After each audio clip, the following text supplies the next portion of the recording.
when they take their initial applications.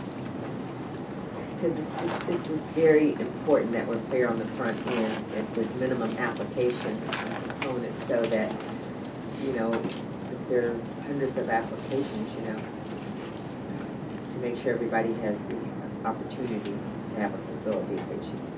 So, any other questions? How many states did you look at? Or what states did you look at mainly? Well, I tried to narrow down, obviously, there were some states that had gone recreational. Colorado, some of their regulations have changed because of the recreational component.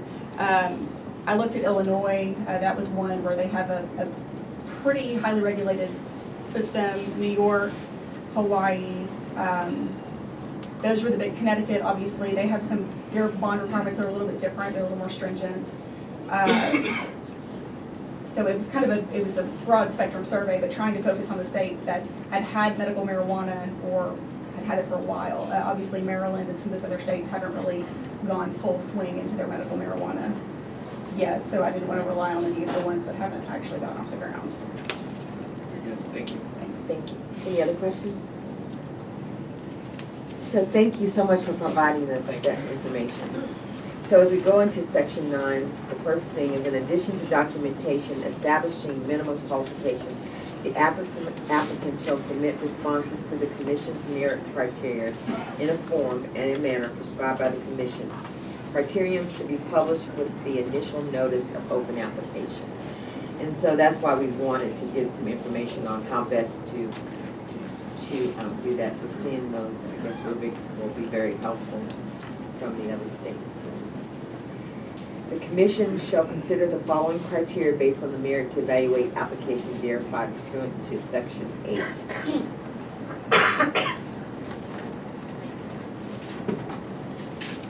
And under B, that has the ability to operate a business, including but not limited to education, knowledge and experience with regulated industries, agriculture or horticulture, commercial manufacturing, creating and implementing a business plan, including a timeline for opening a business, creating and implementing a financial plan, a secure inventory tracking and control, the cultivation and production of marijuana, owning or managing a business that required 24-hour security monitoring, owning and managing a business that has not had its business license revoked, and any other experience the applicant considers relevant. So, 2, do y'all have any comments?